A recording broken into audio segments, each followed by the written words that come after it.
한번 따라 하실까요? 아버지께서 친히 너희를 사랑하심이니라. 네, 사랑하십니다. 아버지께서 친히 너희를 사랑하십니다. 이건 반말이야, 존댓말이야. 이거 애매하겠지만 하시니라. 한 번 더 따라 하실까요? 아버지께서 친히 너희를 사랑하심이라. 여러분, 예수님의 이름으로 하나님 앞에 아버지께 구한다. 이게 무엇일까요? 우리는 기도할 때마다 예수님의 이름으로 기도드렸습니다, 기도드리옵나이다, 또 기도드립니다 할 때 우리는 예수님의 이름으로 기도를 합니다. 예수님의 이름으로 기도를 하는 이유가 뭘까요? 성경적인 근거가 어디에 있을까요? 요한복음 16장 23절에 보면 이렇게 말합니다. 그날에는, 한번 따라 하실까요? 그날에는, 오늘은 아닌 거예요, 그죠? 예수님께서 제자들에게 마지막 최후의 만찬에서 someday, 언젠가 그날이 온다, the D-Day, 그날이 와. 그날이 오면 너희의 삶이 이렇게 달라진다. 그날에는 너희가 아무것도 내게 묻지 아니하리라. 지금은 예수님이 함께 계시니까 제자들에게, 모든 곳 제자들이 예수님에게 물었습니다. 그런데 예수님께서 충격적인 선언을 하는 것입니다. 그날에는, 그날이 오면 너희가 내게 아무것도 묻지 아니하리라. 묻지 않아도 된다. 근데 여기서 묻는다는 얘기는 뭐냐면 구한다는 것입니다. 영어로 말하면 ask라는 단어를 쓰면, 그렇죠? I ask you, I want to ask you, 당신에게 내가 뭘 물어보고 싶습니다 라는 건데, ask라는 단어는 뭐냐면 구하고 싶다는 뜻도 있습니다. 묻는다는 단어도 있지만 구한다는 단어도 있습니다. 그러니까 이 말은 너희가 그날에는 내게 아무것도 구하지 않는다는 것입니다. 지금은 예수님 앞에 무슨 문제만 있으면 주여 도와주십시오, 주여 고쳐주십시오, 주여 이거 해결해 주십시오, 주여 풍랑 가운데 죽겠습니다 라고 예수님 앞에 구했습니다. 예수님 앞에 물었다는 것입니다. 그런데 충격적인 선언을 하는 것입니다. 그날에는, 언젠가 때가 오면 이제는 너희가 내게 구하지 않아도 된다, 예수님께 구하지 않아도 된다. 예수님은 믿음의 대상이지 예수님은 우리의 구함의 대상이 아니에요. 잘 들어보십시오. 조금 정리를 해드리는 것입니다.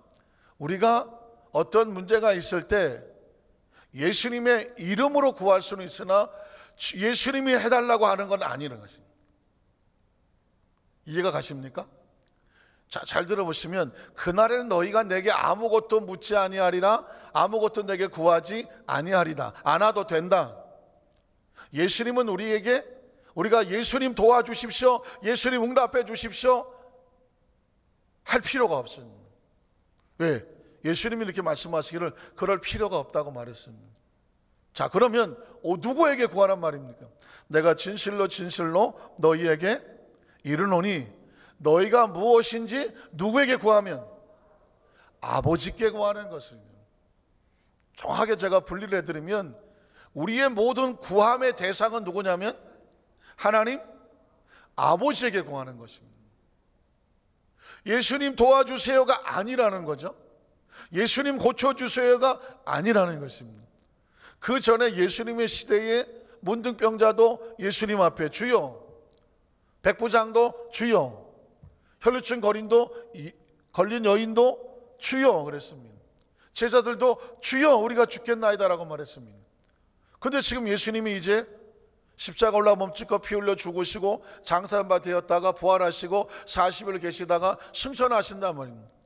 그날엔 뭐냐? 예수님이 십자가 죽으시고 승천하신 이후에는 지금 우리 곁에 없으니까 예수님은 우리의 구함의 대상이 아니라, 이제 예수님께서는 우리에게 아버지를 다 소개해 놓고 갔으니까, 아버지를 알려주고 갔으니까, 하나님의 나라를 다 알려주고 갔으니까, 4차원의 세계를 열어주었으니까, 우리의 신분을 바꿔놓았으니까, 세상의 자녀가 아니라 하나님의 자녀로, 세상에 속한 자가 아니라 하나님의 속한 영적인 존재로 바꿔놓았기 때문에 이제 너희가 내게는 구하지 않아도 된다. 누구에게 구하라? 아버지 하나님 앞에 구한다. 근데 여기서 중요한 것은 뭐냐면 누구 이름으로 구할까요? 예수님의 이름으로 구하고, 하나님 아버지는 누구의 이름으로 주시나요? 예수의 이름 때문에 주시는 것입니다. 이해가 되십니까?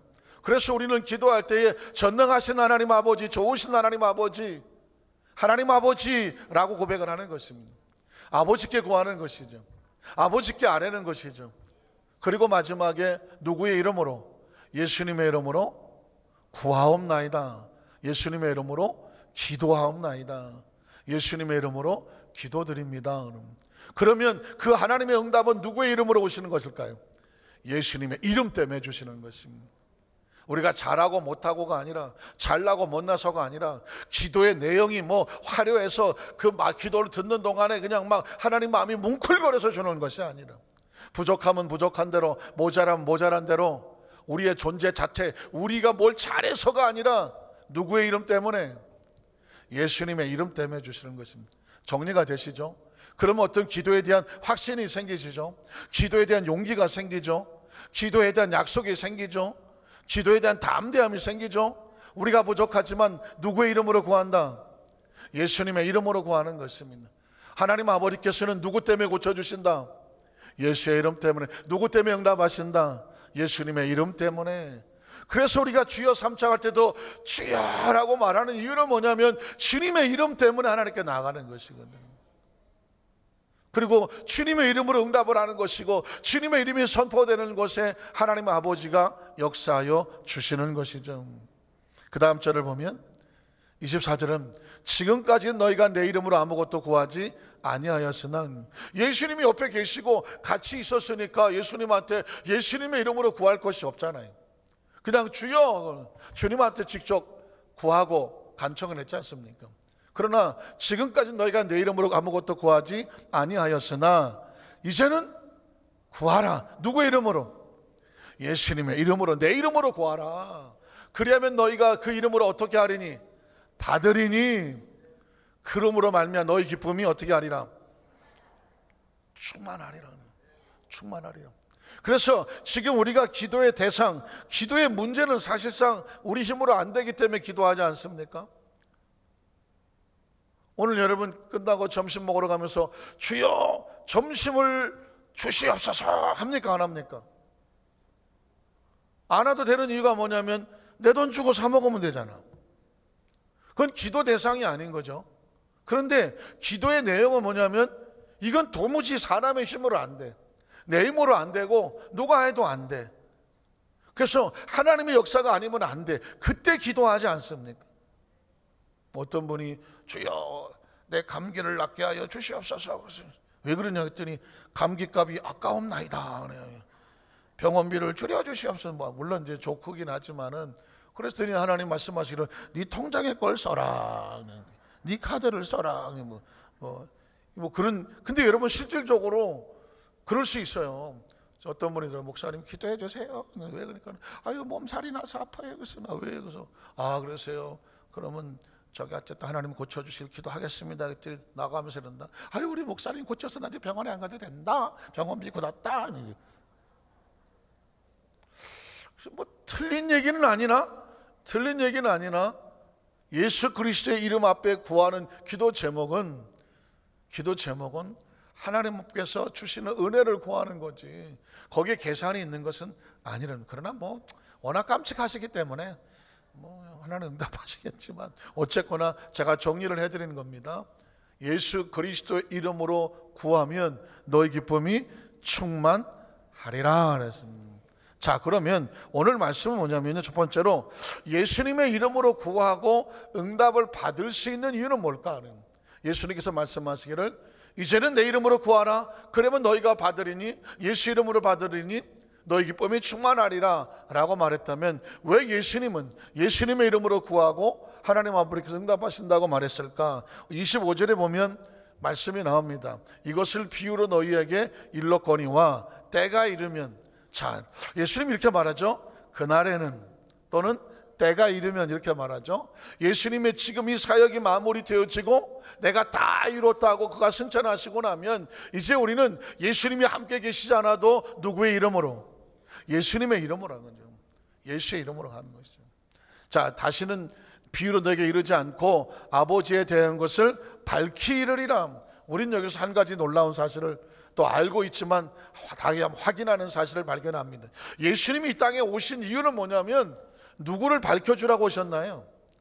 하나님 아버지를 밝혀주시려고 온 것입니다. 왜냐하면 하나님은 어디 계시나요? 하나님은 하늘에 계시죠. 근데 그 하늘이라는 것이 우리가 생각하기는 구만이장천 저 산꼭대기 어디 하늘 꼭대기에 있는 것이 아니라 하나님은 영이시니 눈에 보이지 않고 귀에 들리지 아니하고 손에 잡히지 아니하고 영적인 본인이 우리가 하나님을 볼 수도 없고 들을 수도 없고 만질 수도 없어요. 그러니까 우리가 가지고 있는 감각으로는 하나님이 인식이 됩니까 안 됩니까? 인식이 안 돼요. 그래서 이 지구상에서 아니 우주 안에 있는 존재는 이 3차원의 시간과 공간의 제한을 받고 우리가 볼 수 있는 건 눈으로 봐야 되고 귀로 들어야 되고 냄새 맡아야 되고 손으로 만져야 되는 이 오직 오감으로 움직이는 존재는, 느낄 수 있는 존재는 영적인 하나님의 존재를 알 수가 없는 것입니다. 전혀 알 수가 없죠. 그러니 이 영적인 존재를 알려면 어디서 와야 됩니까? 하늘에서 와야죠.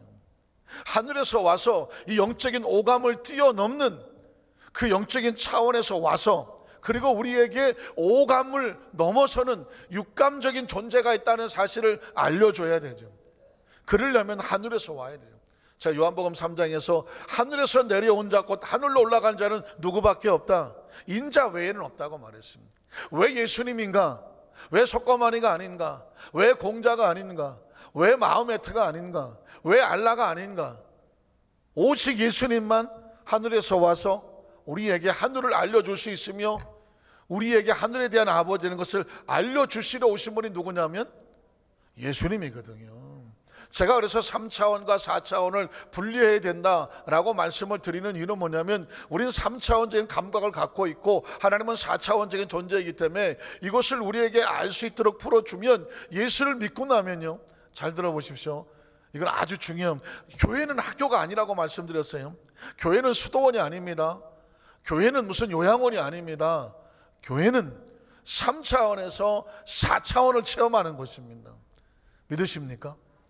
그러니까 왜 우리는 육신은 3차원을 가졌기 때문에 육신적인 지식은 육신의 소리로 듣잖아요. 지금 여러분 지금 육신의 제 목소리로 듣잖아요. 육신의 내용으로 문자를 보고 알잖아요. 그러나 내용은 뭐냐면 하늘입니다. 내용은 하나님입니다. 내용은 아버지입니다. 그러니까 세상의 사람은 봐도 모르고 들어도 모르고 알려줘도 모르는 거죠. 믿으십니까?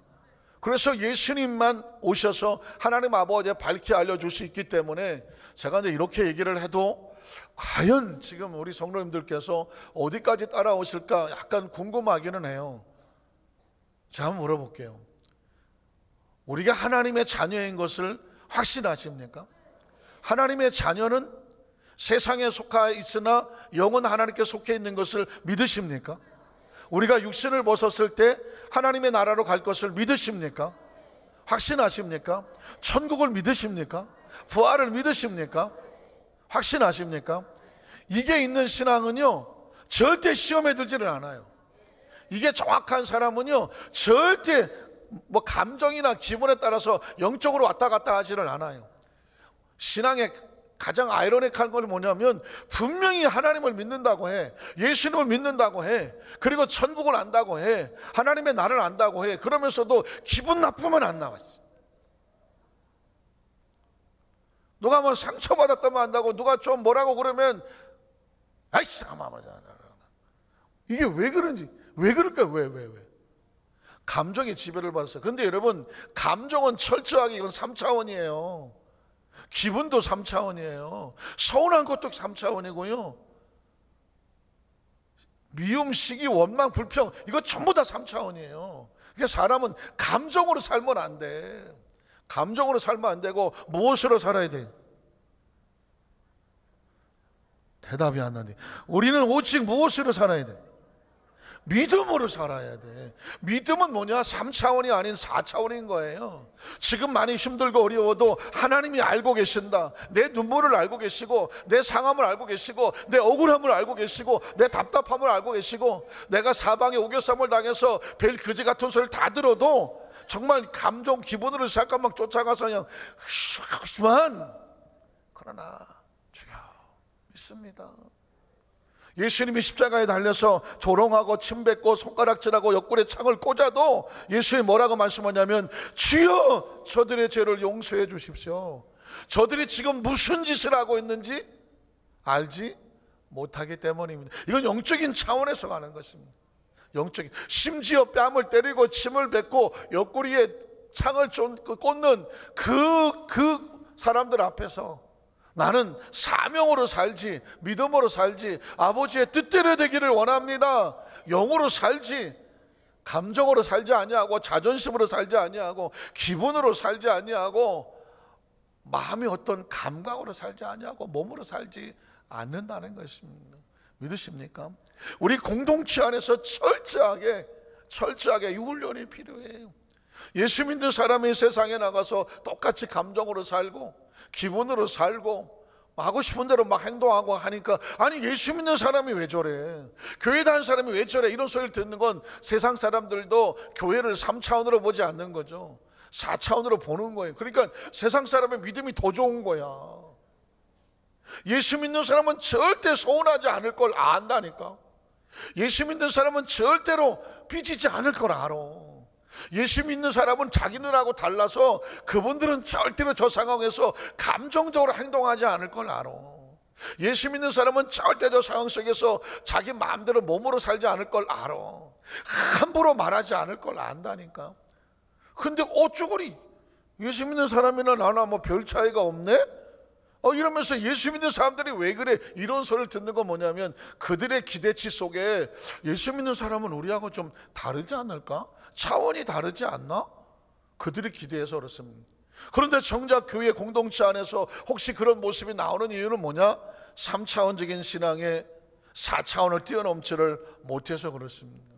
물론 제자들도 예수님의 십자가에 몸짓고 피 흘려 그 고초를 당할 때 다 도망치고 말았습니다. 신앙이란 4차원으로 무장하지 않으면 3차원의 신앙은 한계가 있어서 죽음 앞에 무너지고, 두려움 앞에 무너지고, 유혹 앞에 무너지고, 함정 앞에 무너지는 것입니다. 그거를 뛰어넘기 위해서 예수님께서 제자들에게 그 처절하게 나약해지고 넘어지고, 이게 육신으로는 안 되는구나, 아브라함의 혈통으로는 안 되는구나, 유대인 갖고 안 되는구나, 3년 반 공부하고 쫓아다녀도 안 되는구나. 뭐가 있어야 됩니까?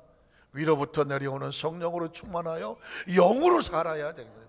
영으로 살아야 돼. 성령의 충만함이 아니고는 안 되는 거예요. 신앙의 마지막 단계까지 뭐냐면 성령의 충만하게 지배당하고 붙잡혀서 영으로 살아야 되는 거예요. 믿으십니까? 지금 예수님은 그 과정을 통해서 그걸 갖고 가는 거예요. 내가 너희에게 아버지에 대해서 밝히 알려주었다. 26절에 보면 그래서 그날에 또 그날이 나오죠. 그날이 나옵니다. 예수님께서 떠나시고 우리 가운데 예수의 이름으로 살아가야 될 그날에는 너희가 내 이름으로 뭐 하십니까? 구할 것이요.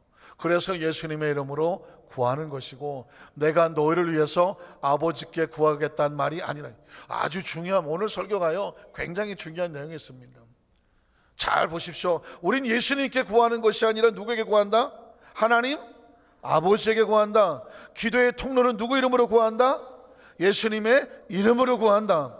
자, 이 말씀 뭐냐? 그 다음에 하나님의 자녀들과 하나님 사이에 중간에 중보하는, 대신 기도해 준 사람이 있다 없다? 있다. 손을 있다. 없다. 오늘 없다는데? 그래서 내가 너희를 위해서 아버지께 구하겠다는 말이 아니니. 한번 따라했을까요? 아니니.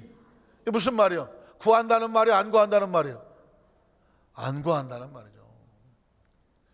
주여 우리를 대신하여 하나님께 구하여 주시옵소서, 이렇게 기도할 필요가 있다 없다? 없다는 것이죠. 하나님 아버지와 하나님 자녀 사이에는 중보자가 필요 없어요. 적어도, 아니 물론 구원자로서 예수님에 대한 중보자의 의미는 있으나, 너희가 기도할 때 하나님 앞에 에스크, 구하고 물을 때, 찾을 때에 예수의 이름으로 구하나, 그 또 나가서 예수 이름으로 구하면서 내가 부족하니 주여 구하여 아버지께 구하여 주시옵소서 할 필요가 있다 없다? 없다는 것입니다. 천주교에서는 혹시 천주교 다녀보셨나요?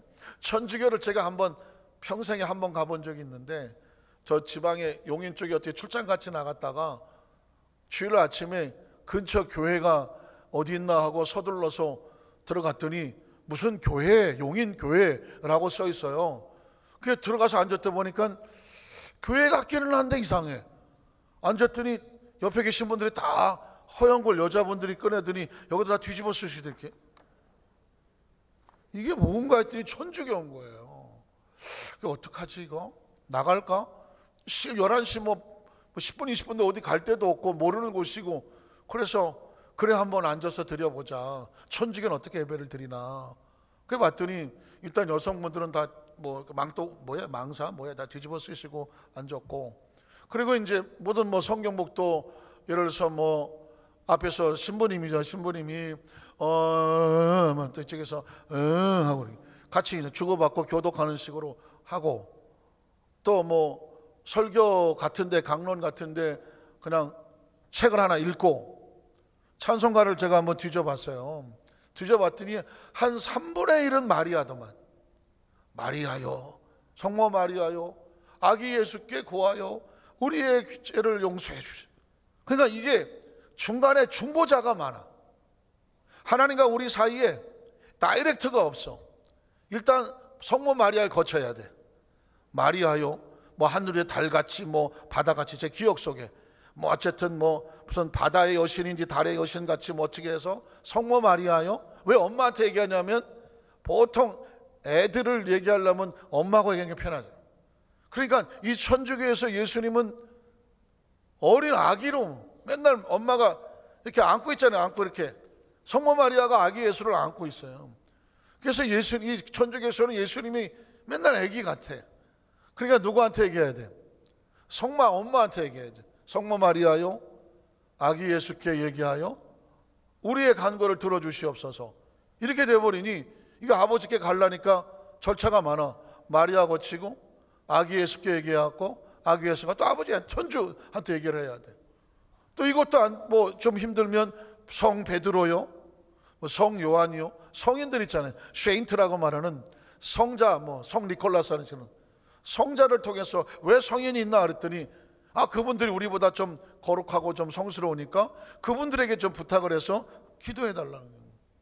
심지어 죄를 지으면 신부를 찾아가서 고해를 하지 않습니까? 고해성사를 해서 내가 뭐 이런 죄를 지었으니 고백합니다. 그러면 이제 그 신부가 이렇게 문 닫아놓고 성부와 성자와 성령의 이름으로 우리 형제님의 죄를 용서합니다. 그러니 평안에 가시오. 그러면 아멘 하고 가고. 그러니까는 그 죄가 고백하고 고해성사하고 죄를 하는 거를 그 고해성사에서 거기서 용서를 받아. 물론 장점은 있어. 장점. 왜냐하면 바로 즉각 용서하노라 하잖아. 그러니까 죄를 져서 가서 제가 죽을 죄를 졌습니다 그랬더니 바로 신부님이 있겠잖아. 용서하노라 그럼 아멘 하고 돌아서잖아. 이 반응이 없나? 그러나 여러분 보십시오. 오늘 성경 본문은 예수님조차 너희가 아버지께 구할 때 개입해요, 개입하지 않아요? 개입하지 않겠다고 말하는 것이. 왜? 이제 내가 아버지께 너희를 위해서 구할 필요가 없다고 말합니다. 자, 성경 9절 볼까요? 26절. 그날에 너희가 내 이름으로 구할 것이요 아버지께 내가 너희를 위해 아버지께 구하겠다는 말이 아니다. 그 다음 절은 뭐예요? 그러면 이는 세 가지를 원하는 거예요. 너희가 나를 사랑하고, 세 가지만 있으면 돼. 아버지께 구할 수 있는 조건이 있는데 첫 번째가 뭐냐? 너희가 나를 사랑하고, 두 번째 내가 하나님께로부터 온 줄을 믿었고. 이게 중요한 거예요. 이게 성경의 가장 놀라운 건 뭐냐면 또다시 3차원과 4차원입니다. 잘 보세요. 이 지구에서 사는 사람은 시간과 공간의 제한을 받아서 이 시간과 공간을 벗어나는 이야기를 받아들이기가 쉽습니까? 쉽지 않습니까? 쉽지 않아요. 그래서 예를 들어서 막 사람이 우리가 과학에서 배우고 무슨 뭐 어디 생물과 화학에서 배우고 이 3차원과 4차원을 3차원의 세계 속에서 벗어나는 것은 본 적도 없고 들은 적도 없고 상상도 안 돼. 그래서 기껏해야 만화 영화, 공상 영화, 소설 뭐 이런 쪽에서만 나와요. 이런 쪽에서만 나와.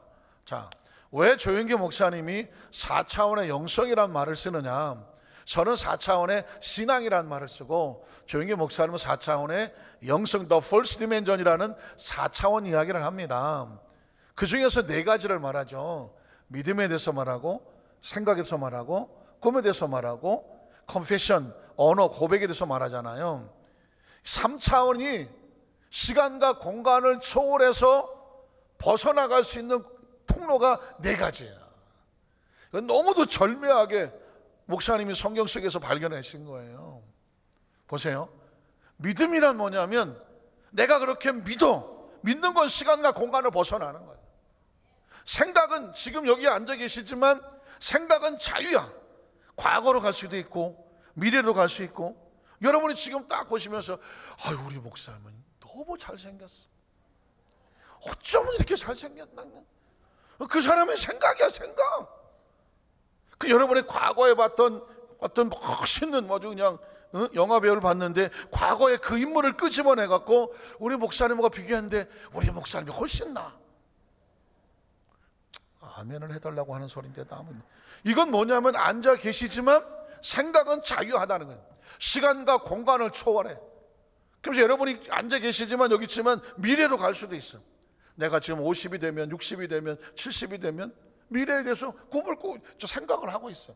생각은요 차원을 벗어나. 꿈이 차원을 벗어나. 꿈은 자기 마음대로 꿀 수 있잖아. 내가 뭐 지금 무슨 머리 아주 화려한 성에 가서 드레스를 입고 춤을 추고 있는데 그냥 목사님 같이 생긴 큰 잘생긴 왕자가 나타났어. 자꾸 세뇌를 시키는 거예요. 우리 목사님 엄청 잘생겼다. 힘들다 정말. 생각의 꿈은 그런 거예요. 꿈은 잘 들어보십시오. 믿음과 꿈과 생각과 말, 언어 컴패션은 말은 과거를 불러들일 수도 있고 미래를 선포할 수도 있어. 잘 될지어다, 나무들 지어다. 이건 미래적인 사건이지만 입술로 선포가 될 수 있어요.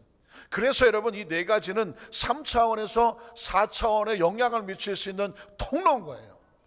그래서 여러분 이 4차원의 영성을 조 목사님께서 계속 말씀 가운데 선포하는 이유가 뭐냐면 땅에 있는 3차원의 육신을 가진 존재는 4차원의 영적인 것을 가지고 믿음의 고백을 할 수 있으며 축복의 언어를 선포할 수 있으며 항상 그림은 절대 긍정의 생각을 마음에 자화상을 그려야 되며 그렇죠? 자화상을 그리며 그리고 올바른 선택을 지켜서 마음을 품어야 되는 거죠. 4차원은 사람의 꿈 가운데 역사하고 그래서 여러분 꿈은 이루어진다. 큰 꿈을 꿔라는 얘기가 뭐냐면 4차원의 하나님의 나라의 축복은 꿈을 통해서 역사하고 그 내 믿음대로 될지어다 믿음을 통해서 역사하고 그 생각에 품은 대로 대저 그 마음의 생각이 어떠하면 그 사람도 어떠하다. 생각이 그 사람의 운명을 결정하고 그리고 아까 말처럼 꿈, 생각, 언어, 믿음 이 네 가지는요 우리의 3차원의 운명을 좌우하는 네 가지 통로예요. 그러니까 여러분 이 4차원의 영성은 평생 이 땅에 지구에서 사는 동안은 하늘과 통하고 믿음으로 살고자 하면 이 네 가지를 반드시 지켜야 돼. 한번 따라 절대 믿음, 절대 고백, 절대 생각, 절대 꿈. 여기서만 절대는 하나님이라는 것입니다. 하나님의 꿈, 하나님의 생각, 하나님의 고백, 하나님의 믿음 이 네 가지를 가슴에 품어요. 어디서 인간이 무너지냐면 이 네 가지가 잘못되면 무너져. 믿음을 잃어버리면 무너져. 예수님은 책망하지 않습니까? 믿음이 적은 자여 왜 의심하였느냐. 믿음이 무너지면 무너져. 생각이 잘못되면 무너져. 꿈을 잘못 꾸면 무너져. 언어가 잘못되면 무너지는. 그래서 말이 그렇게 중요하다는 것입니다. 말이 당신을 끌고 간다. 꿈이 당신을 끌고 간다. 믿음이 당신을 끌고 간다. 생각이 당신을 끌고 간다. 이 네 가지는 철저하게 중요한 건데, 자 그렇다면 이 4차원의 영성을 이걸 알려면 4차원의 신앙이 있어야 돼요. 하나님과 우리와의 관계 속에서 3차원과 4차원의 이 세계를, 이 두 가지 세계를 알고 있어야 두 가지 세계를 관통하는 게 뭐냐? 영성이거든. 믿으십니까? 그러니까 조영기 목사님이 제가 보기엔 급하신 거지. 은퇴하실 때쯤 돼서 4차원의 영성을 선포하시고 책으로 나오고 막 했었으니까, 처음에 1960년 70년도에 나왔을 때는 대한민국의 4차원의 영성을 이단이라고 그랬어. 왜냐하면 늘 성경을 가르치고 뭐 공자왈 맹자왈 하는 것처럼 성경을 사경을 하고, 또 무슨 뭐 언어가 어쩌고 풍습이 어쩌고 배경이 어쩌고 또 뭐 이런 걸 자꾸 가르치고 계명을 외우고 이런 식으로 지식적으로 가는 그때에 차원이란 얘기를 하니까 이건 뭐 엉뚱하지도 않은 소리를, 무슨 생각지도 않는 소리를 한다라고 이단이라고 그랬습니다. 그러나 The First Dimension이라는 책은 전 세계, 오히려 세상으로 나가서 1000만 부 이상이 팔렸어. 제가 1970년대 조 목사님 영어 설교를 보고 깜짝 놀랐어요. 이미 벌써 4차원의 영성은 그때부터 선포가 됐어. 그러나 70년 80년대를 오면서 대한민국에서 이 기독교에서 그걸 받아들이기 어려워서 뭐 이단 시비가 붙어서 10년이나 붙었어. 나중에 알고 보니까 성경은 4차원의 영성을 말하는 거잖아요. 뒤늦게 4차원의 영성에서 선포가 돼갖고 지금은 이 절대 믿음, 절대 긍정, 절대 생각, 절대 감사, 하나님에 대한 이 믿음으로 전 세계가 뒤집어지는 이유는 그것이 운명을 바꿔놓기 때문입니다. 여러분, 뻔한 설교 같고요, 늘 듣는 것 같지만 제가 그냥 액기스로 얘기한 거예요.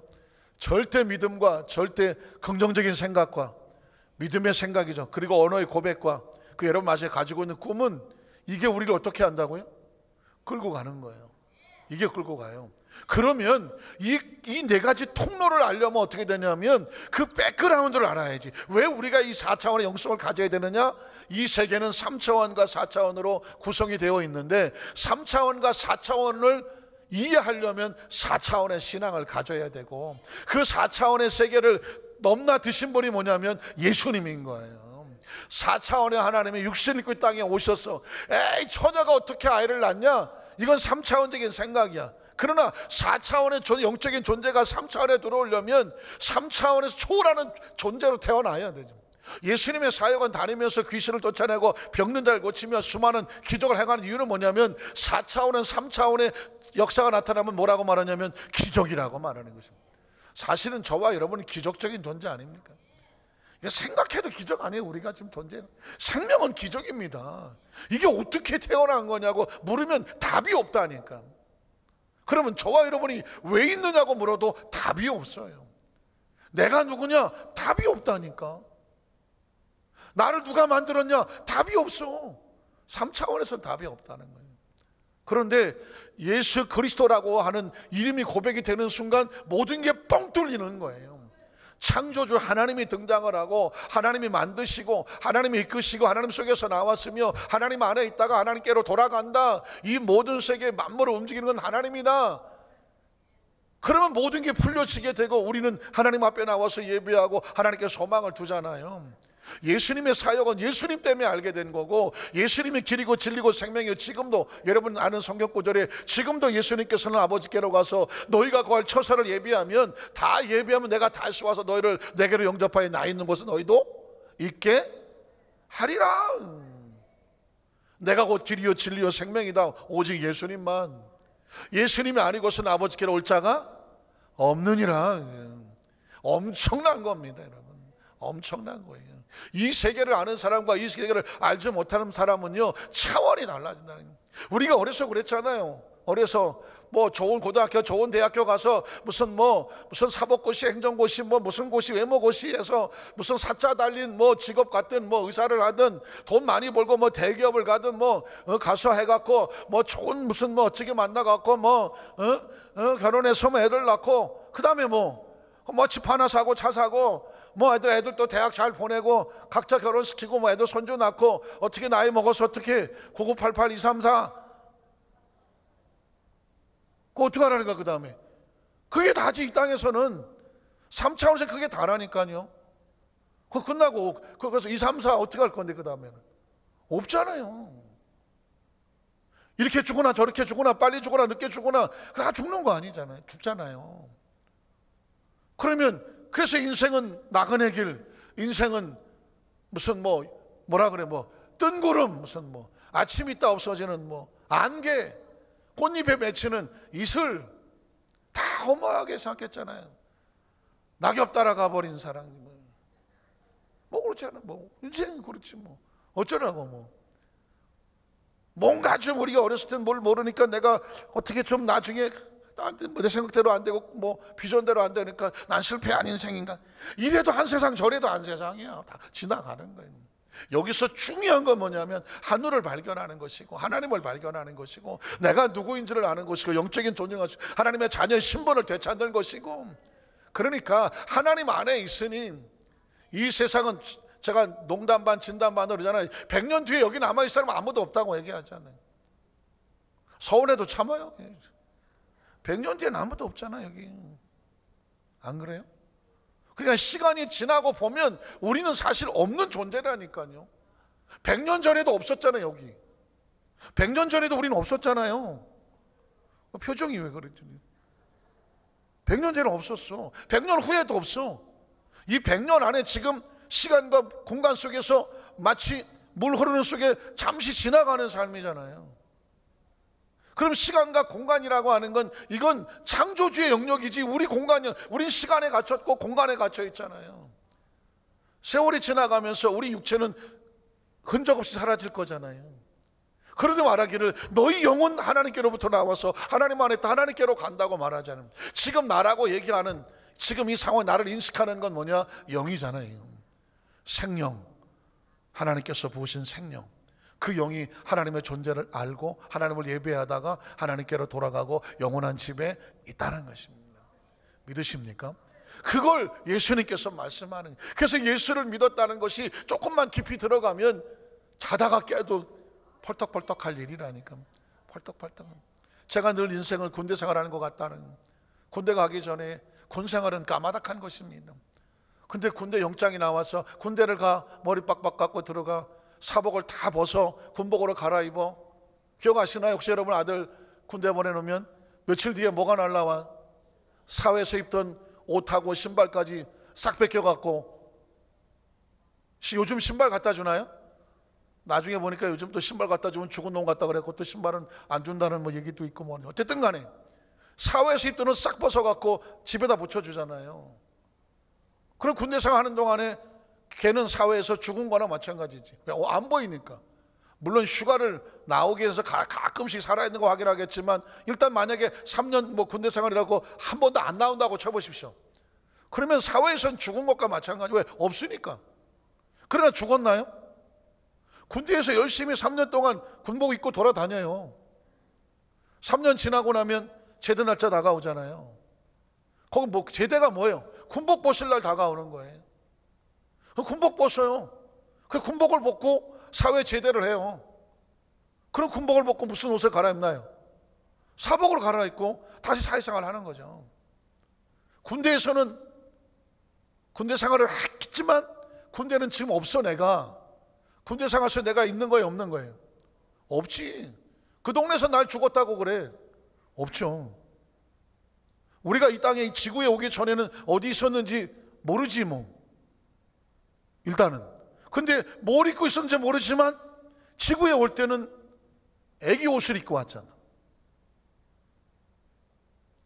근데 지금 내가 지구인들하고 얘기하는 건지 화성인하고 얘기하는지 조금 공감이 좀. 어쨌든 여러분 태어날 때 우리는 전부 다 애기 옷을 입고 왔잖아요. 그리고 애기 옷을 입고 그 옷이 점점 커져갖고 지금까지 와 있잖아요.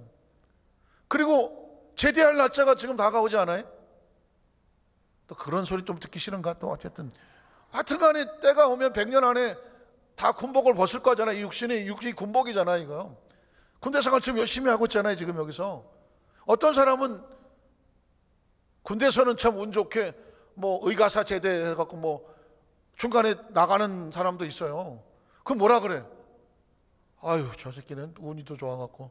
우리 동기 한 놈도 보니까는 갑자기 아버님이 돌아가셔갖고 부선망 독자. 아버지가 먼저 돌아가셔 독자기 때문에 군대 생활 6개월하고 제대하더라고. 저런 남은 것들은 전부 다 지금 한숨 퍽퍽 쉬고 있는데. 그래서 여러분 군대 생활은 일찍 제대하면 복받은 놈이라고 그래요. 우리가 지금 지구에서 살 때는 오래 사는 게 축복인지 사명을 다하고 천국에 먼저 가는 게 축복인지 우리 관점에서 보면 오래 사는 게 축복이잖아요.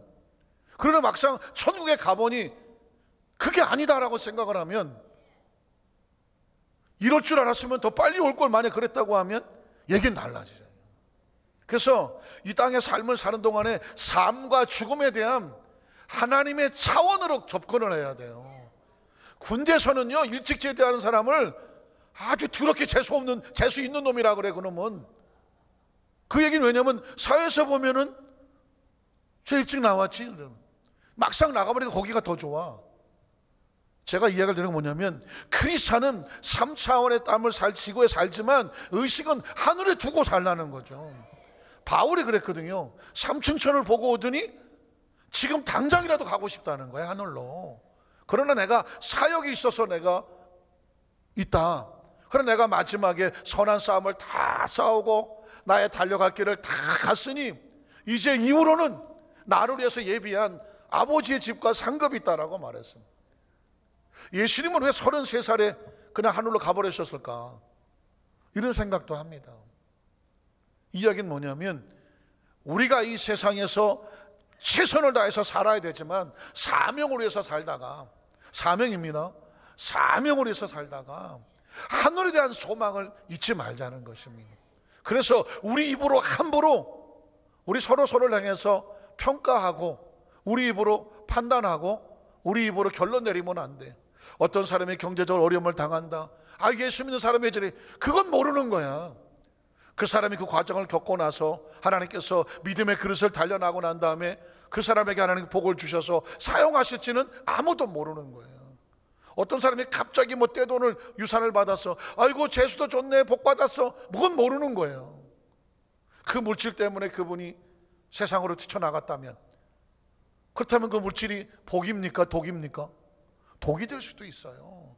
그러니까 우리의 기준은 땅의 기준이 아닌 하늘의 기준을 두고, 나에게 지금 힘들고 어려운 문제가 생기면 아하, 근신하라고 하시는구나, 조심하라고 하시는구나, 하나님께 엎드리라고 하시는구나, 바라보라고 하시는구나, 항상 하나님의 차원으로 거기에다 비준을 놓고 살아야 되는 거예요. 그리고 잘 되고 못 되고는 당장 보이는 것 때문에가 아니라 하나님의 관계 속으로 되는 것입니다. 어떤 이유가 있든지 하나님과 가까워진다면 여러분은 잘 되고 있는 거예요. 어떤 이유든지 하나님께로부터 멀어지고 있다고 하면 그건 독인 거예요.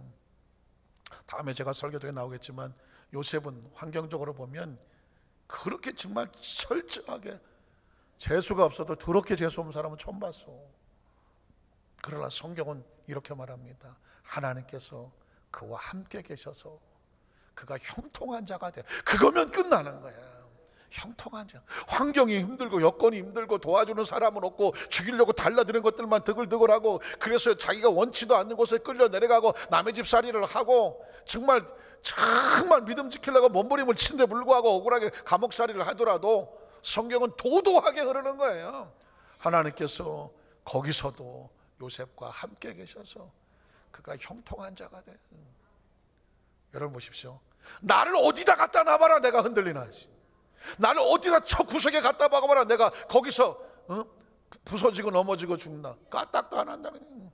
왜냐하면 중요한 건 어디 갖다 놓느냐가 중요하지 않아요. 하나님께서 그와 함께 계셔서 그가 형통한 자가 되면 세상에 감동을 못하지. 여러분 적어도 그 정도의 아주 담대함과 영적인 도도함과 자존심이 있어야 돼. 그 정도에서 내가 낙심할 것 같아? 그 정도에서 내가 무너질 것 같아? 그 정도에서 내가 시험에 들 것 같아? 웃기고 스티브 잡스 그냥 해야죠. 그런 영적인 이걸 좀 가지시라고. 영적인 멘탈도 갖고 자존감도 갖고 건들고 껐떡도 하지마. 너 잘못 건드렸어. 나는 까딱도 안 해. 여러분 어떠십니까? 그러지 않겠습니까? 조금만 힘들면 아이고 옛날에는 그랬어요. 옛날에 우리가 어렸을 때는 잘 몰랐을 때는. 그러나 이제는 아니야. 아니 지가 뭔데 기분 나쁜 소리를 나를 했고 내 기분이 왜 나빠? 여러분 기분은 생명과 관련된 거라요. 마음 흔들리면 안 되잖아. 아니 하나님께서 내 안에 주신 이 하나님의 기쁨과 감사가 이 영적인 이 도도함이 있는데 누가 나한테 그 소리 했다고 내가 기분을 왜 나쁘게 그 사람한테 누구 때문에 기분 왜 나빠? 하나님이 기분 나쁘다면 내가 좀 마음이 걱정이 돼서 내가 어떻게 하나님 마음을 풀어드릴게, 이건 당연한 거지만 사람이 기분 나쁘다고 해서 내 기분 나쁠 이유는 없잖아. 사람이 어디 가서 쿡 찔렀다고 해서 거기 가서 푹 주저앉을 이유는 없잖아요. 믿으십니까? 이분은 어디 가시는 거니? 그래도 전혀 상처받지 않잖아. 안녕히 가세요.